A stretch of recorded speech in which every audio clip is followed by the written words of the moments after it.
ravi de vous retrouver, chers téléspectateurs. Bienvenue dans cette nouvelle édition, dans votre émission hebdomadaire Tâche d'encre, votre fenêtre sur le monde des cultures, votre fenêtre sur les dernières productions intellectuelles et culturelles qui sont apparues sur la scène égyptienne durant les derniers jours, les derniers mois ou même durant les dernières années. Aujourd'hui, nous avons un rendez-vous très distingué. Il s'agit de cette œuvre qui s'appelle des monuments et des sujets de l'ancienne civilisation égyptienne. Donc c'est une œuvre rédigée par Dr Mohamed Mahmoud Qassim. C'est un professeur de l'histoire à l'université de Ain Shams. Et bien sûr, ce professeur de l'histoire a jeté la lumière sur des sujets très importants comme la médecine, comme la pharmacie, comme la religion, les cultes, les dieux, et même les écritures, les différentes formes de l'écriture de l'ancienne civilisation égyptienne.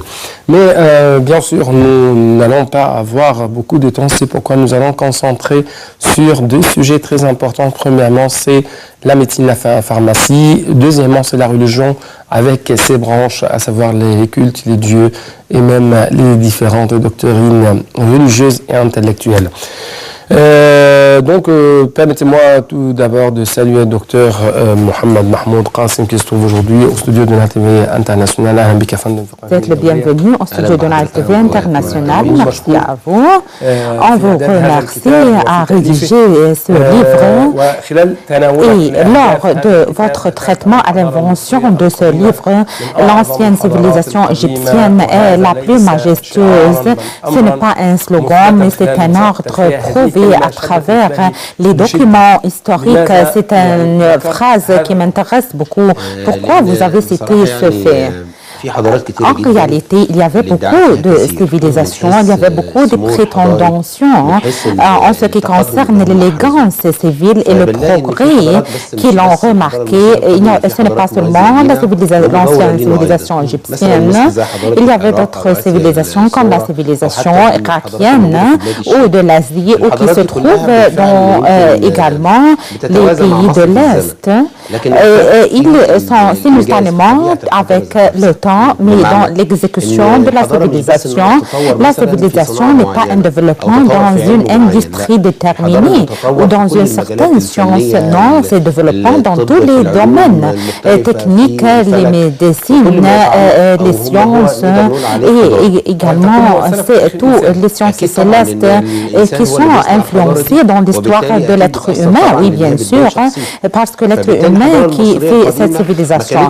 Donc, l'ancienne civilisation égyptienne n'est pas une divinité, par exemple, dans une seule science, mais dans un certain nombre de sciences. Nous avons plus de 30 pyramides égyptiennes qui sont très anciennes. Ce n'est pas seulement pierre sur pierre. Pour donner une construction triangulaire, on élève seulement ces pierres gigantesques et lourdes.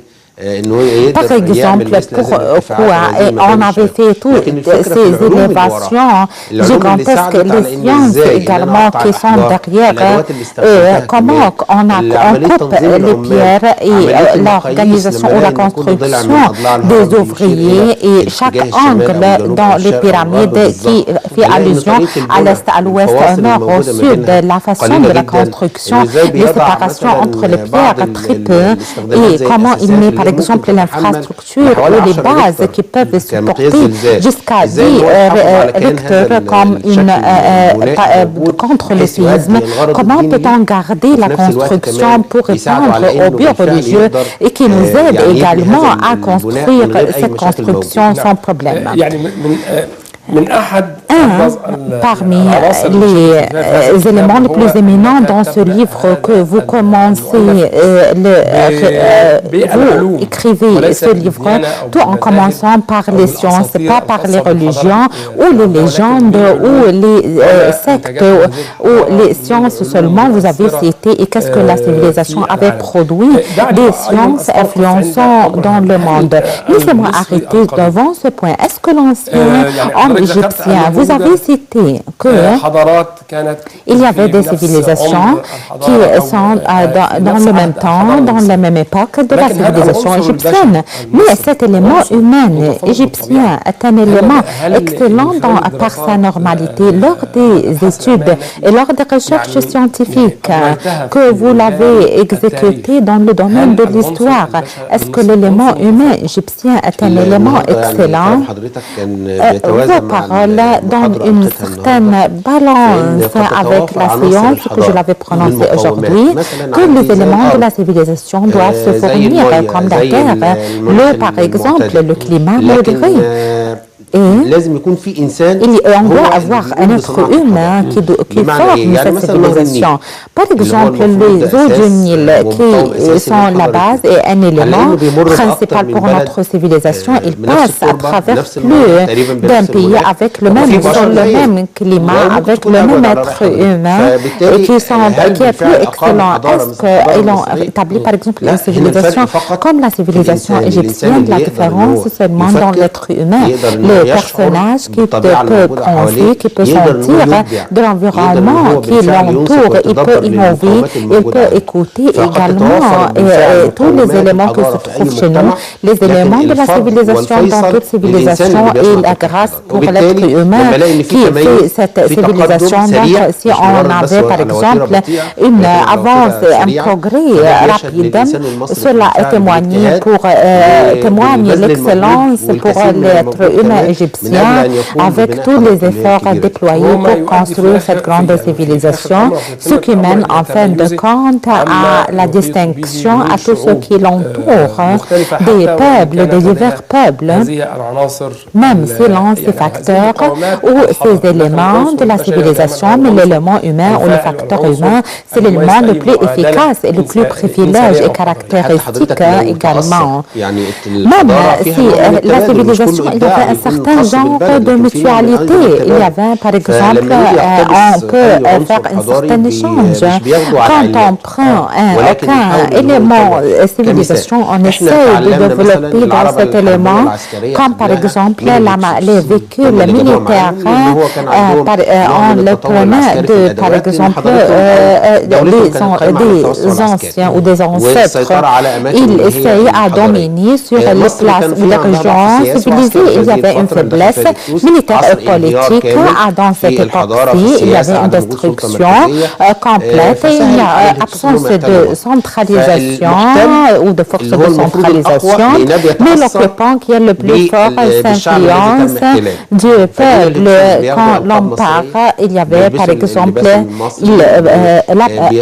anciennement, ils utilisaient la langue égyptienne, ils également font la culte pour notre bon Dieu et la bicyclette également, ou la véhicule militaire. Il ne l'avait pas prendre avec sa façon, il essaye de développer dans le diamètre de la bicyclette ou de la véhicule pour se coïncider avec les chevaux qui poussent cette véhicule. On avait deux ou un couple de chevaux, ce qui augmente la compétence militaire et même la peinture sur les murs photocopie le mouvement des chevaux d'une façon semblable. Le couple des chevaux marchait avec la même vitesse. Il y avait une symétrie entre les deux et les deux chevaux marchaient avec la même symétrie.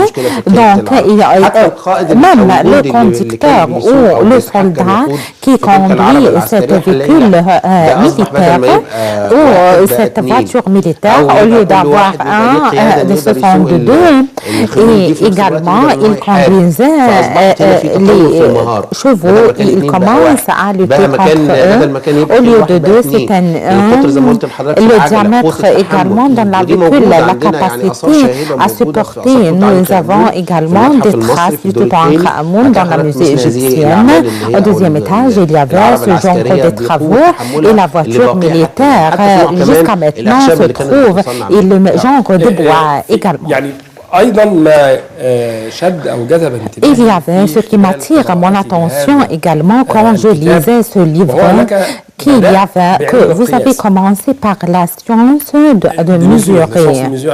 La science de mesure وتحدثت عن المكاييل. Et vous avez parlé en ce qui concerne les balances, les critères.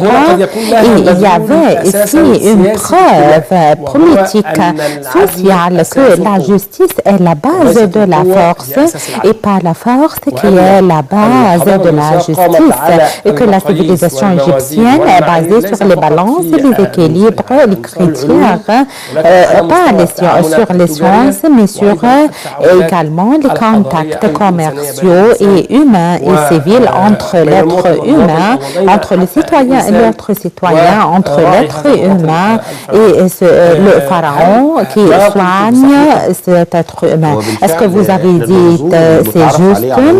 La mesure est reconnue que la civilisation égyptienne est une civilisation religieuse. Non, elle est scientifique religieuse. C'est-à-dire la religion également se flotte et il influence. Nous avons une preuve scientifique, par exemple les balances.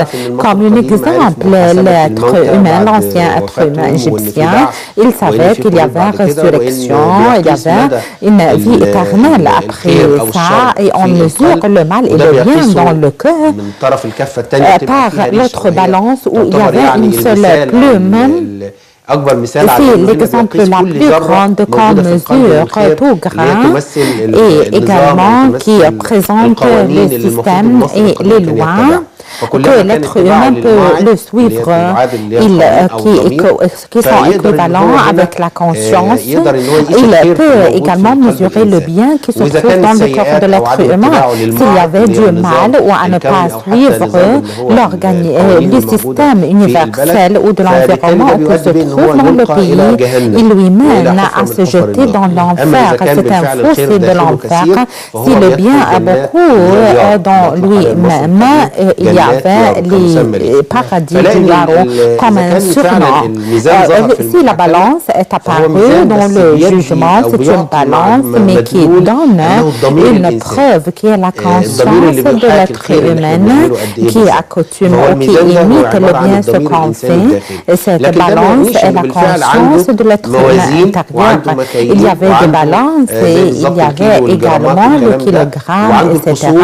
Et il y avait des points négatifs, il y avait plusieurs choses également parce qu'on ne peut pas établir une civilisation si on n'avait pas une critère scientifique excellent ou très bon. Les anciens statues égyptiennes, pas seulement, ils ont utilisé des outils modestes pour structurer ou pour faire la structure des pierres ou des statues.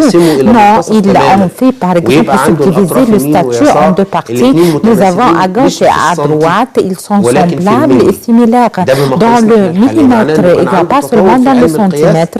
Donc il y avait développement dans la science de la mesure et dans les camps spéciaux pour lui et même dans la science de balance. Par exemple, s'il y avait, par exemple, vous avez dit quand il y avait dans une civilisation des balances qui sont fixées, les bien notés, le pharaon ou le roi égyptien, il y avait par exemple, s'ils sont personnalité pire, etc.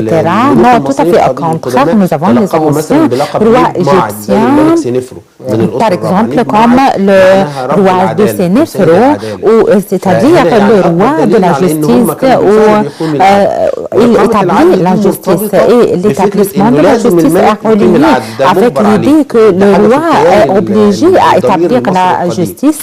C'est dans la conscience de l'ancien être humain. Il avait réalisé la justice et la mesure également établie sur toute chose et tout grain de sol à travers les sciences acquises dans son CV. Rapidement, c'est une représentation et introduction excellente et c'est un genre de la philosophie spéciale pour les critères et les mesures, la dimension ou la mesure humaine et égyptienne de la reconnaissance de la civilisation à faire établir la justice entre les gens. Est-ce que c'est l'axe principal pour faire établir toute civilisation qui demeure, qui donne plus de 7000 années en mesure à travers les indices? On trouve que l'agriculture ancienne égyptienne, l'agriculture est la mère des civilisations, plus de 6000 années avant Jésus. Et il y avait dans la région du Touchka, qui est le désert, et à Al-Fayoum, l'histoire revendique à 6000 années avant le Jésus. Il y avait quelques recherches qui ont été effectuées par quelques missions françaises dans la région de la Nouvelle-Vallée, à l'ouest des oasis ou à l'ouest de l'Égypte, qui révèle qu'il y avait et que l'être humain primaire égyptien, le premier, et il y avait des racines agricoles ou des plantes qui se trouvent et que donnent une preuve que cette civilisation demeure plus de 7000 années. En tout cas, laissez-nous aller au domaine de la médecine, comme vous avez cité dans ce livre, que le fonction ou la profession de médecin, il s'appelle Soulou, et Mouhotob ibn Gabo ibn Habou, Abu Khutob ibn Habou de la 18e famille, il est le médecin le plus fameux dans l'ancienne époque jusqu'à maintenant, qui inspire la nouvelle médecine ou la médecine moderne et les littéraires et les poètes. Et même également après ça, dans les époques après, qui succèdent cette époque, à la fin de la 27e famille ou 26e famille, ils prennent comme aide les médecins de l'Égypte et voilà, par exemple, il est la plus ancienne médecine dans l'ancienne histoire. Il y avait une recherche que le professeur adjoint sur un des panneaux de la première époque, de la première famille. Il y avait deux personnalités qui sont devant eux et il y avait un personnage qui dirige un poignard contre la poitrine de ce qui est devant lui. C'est un métier chirurgien et c'est une profession et les moyens utilisés pour cette opération chirurgicale. Également, il y a le personnage qui a plus d'expérience. Il, par exemple, utilise ce moyen dans une opération médicale. Il y avait un personnage qui effectue ce métier et il y avait un personnage également qui prenait, qui s'appelle par exemple expert au majestueux et ce personnage fait allusion au conseil ou fait preuve à accomplir cette mission, tout en imaginant au haut de cette photo la marque d'une messe. Je le prends comme il désigne la fondation, par exemple, d'un lieu où on fait des opérations dans ce lieu-ci. Il y avait également un personnage à côté de lui de l'époque de la première famille. Il y avait un autre panneau qui s'appelle l'Égypte supérieure et l'Égypte inférieure. Donc le premier roi de l'Égypte, il avait fondé un lieu chirurgical qui s'appelle la maison de la vie. Est-ce que c'est un hôpital ou c'est une faculté de médecine minimum pour faire enseigner les chirurgies? C'est un terme, mais la conclusion de ce terme, c'est un lieu pour faire où on étudie la médecine. À l'époque de 26e ou 27e famille, un des médecins de l'Égypte supérieure ou inférieure, qui est le ministre de la Santé de pays persien, il s'appelle Nija رسل tout ça est enregistré sur ce statut au Vatican. Il enregistre qu'il avait donné ce bâtiment Berakh à tout ce que les étudiants ont besoin des moyens pour faire remédier les patients ou les malades. C'est un terme qui a une synonyme, qui a une relation avec le domaine de la médecine. Nous avons un dentiste à troisième famille qui s'appelle Hissira. C'est un dentiste depuis très longtemps. Et à l'époque de Ramsès II, 26e famille, 27e famille, on envoie des médecins pour faire guérir ou remédier courage un des rois majestueux de la Perse pour faire remédier ses yeux, par exemple. L'ophtalmologie il y avait le domaine de l'ophtalmologie depuis la première famille au moins, et ce domaine s'étend jusqu'à la fin de l'époque des pharaons.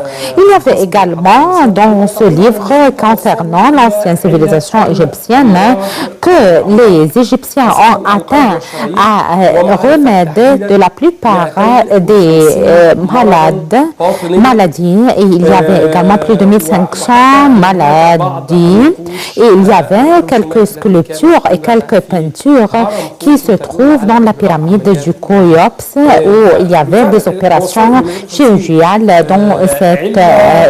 qui sont enregistrées sur ce statut. Est-ce que c'est juste ou non?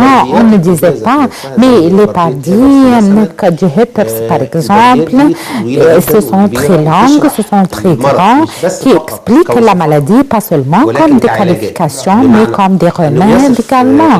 Ils qualifient également les symptômes extérieurs et les symptômes superficiels pour chaque maladie, et les qualifications avec tout contact chirurgical, et également le composement de la plante.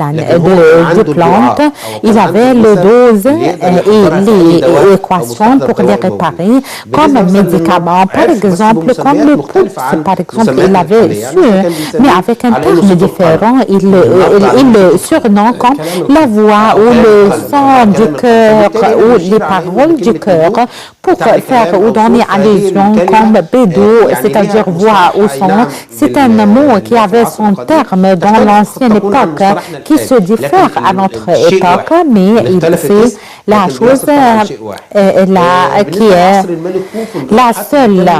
Même à l'époque du roi également, du Khéops, qui ont contribué que cette pyramide également n'est pas construite avec les esclaves. Non, les détruits de la nourriture signifie ou donne allusion que la nourriture à haut niveau, même la nourriture, ils ne mangeaient pas d'une façon générale comme ça. Non, il y avait des tables spéciales, il y avait des chaises spéciales également, à travers lesquelles on savait le nombre des ouvriers qui ont participé à la construction dans cette période-ci.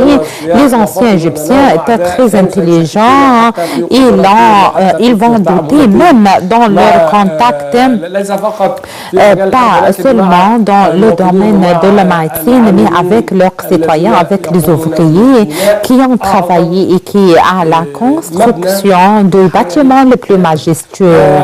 Mais vous avez cité également qu'il y avait une relation entre la médecine et la religion et les légendes. Il avait dit que les plantes également médicales est un don de notre bon Dieu. On peut dire que l'être humain égyptien, à travers ses remarques, pour toute la capacité céleste et divine, il peut relier entre les grâces que notre bon Dieu l'avait données à travers des plantes médicales qui donne une influence magique et un impact magique. Les relations tripartites entre la médecine et les légendes et la religion. La relation, il y avait quelques philosophes grecs, ont dit que la religion égyptienne, si les légendes sont entrées dans la science, ce n'est pas une science, mais les sciences égyptiennes ont une certaine normalité, comme j'avais avait dit que les sciences médecine ou médicales, ils ont dit que la force déguisée domine sur un élément de la nature, ce qui donne allusion à les municipalités également et qu'il y avait plusieurs dieux. Avec l'aide de notre Dieu, dont on donne un surnom comme Dieu. Et il y avait plusieurs dieux. Si on allait par exemple à certains de ces parties, notre bon Dieu est le dominant sur ce genre. Il ne venait pas de l'être humain, mais c'est notre bon Dieu qui inspire ou qui dirige à la bonne direction. Ça peut être une inspiration ou une dévoilation, une découverte par exemple. Par exemple, toute découverte scientifique, on le regarde que notre bon Dieu nous avait donné l'inspiration pour savoir cette chose-ci. Et peut-être par hasard. Mais c'est un hasard qui a un côté religieux, mais qui n'indemnise pas à l'existence et aux expériences scientifiques également. Donc l'ancien être humain, il ne peut pas lire ou faire quelque chose sans remédier. Il y avait quelques médecins, après avoir passé 2 époques et plus, par exemple le médecin Ibn Habo, on lui offre des prières parce qu'il contribue dans ses qualifications également à remédier, à guérir des maladies plus de 2 époques. Donc, c'est une preuve qu'il y avait des remèdes chez ces médecins. L'intervention religieuse, c'est un impact, un élément psychologique. Par exemple, si on rappelle l'être humain, il se dépend sur le médicament, il se dépend également que notre bon Dieu est le bon remède. Et d'ici, on peut dire et on peut surnommer sur les fonctions du médecin. Il est le sage et pas seulement un médecin parce qu'il essaye à remédier l'âme et avant de dire la remède l'exacte. Et il y avait la science de la pharmacologie également, où le mot de la pharmacie, c'est un mot qui désigne ou qui a comme origine pharmaco. Qu'est-ce que ça veut dire pharmaco? Nous avons l'ancienne langue égyptienne est très riche avec le patrimoine parce qu'il y avait quelques surnoms. Si, par exemple, on l'étudie d'une façon très lentement, on peut atteindre à un certain nombre de domaines. Le mot de pharmacologie, par exemple, il avait quelques relations avec des surnoms religieux et il y avait une relation avec la chose qui est représentée pour le malade ou pour l'être humain qui veut se guérir également. Si on étudie un peu également, il y avait ce qui se trouve actuellement et ceux qui ont des origines médicaux. Par exemple, votre ordonnance chez aucun médecin aujourd'hui, à l'époque moderne, il fait par exemple la lettre R qui est résumée pour report. Et il donne, par exemple, des personnifications pour le remède demandé. Le R, c'est un résumé ou bref pour l'œil du rougeade. Ce sont les mesures, les balances qu'on l'utilise pour mesurer les matières efficaces dans le médicament. Par exemple, avec le gramme, nous avons un quart, gramme, etc. Il y avait également ces utilisations quand il écrivait son ordonnance, il met l'œil du Horace. Donc, il désigne les critères et les mesures exactement. Nous n'avons pas du temps, malheureusement, mais je appelle, chers téléspectateurs, à lire ce livre, L'ancienne civilisation égyptienne et les monuments. C'est une œuvre, comme vous venez de regarder, d'observer, chers téléspectateurs, c'est une œuvre rédigée par Dr Mohammed Mahmoud Qasim, professeur de l'histoire à l'université de Ain Shams, et j'espère que vous avez passé avec nous des moments très très importants parce que nous avons fait une plongée dans le monde de l'Égypte ancienne. Je dois vous remercier بشكل جدا كفندم واشكرك جزيلا على هذا العرض à cette présentation et à cette œuvre rédigée. Même poursuivre, continuer notre plongée dans les autres domaines, dans les autres domaines, dans les autres secteurs de l'ancienne civilisation égyptienne comme la religion. En tout cas, c'était tout pour cette édition malheureusement. Et merci beaucoup pour votre attention, chers téléspectateurs, et à la prochaine.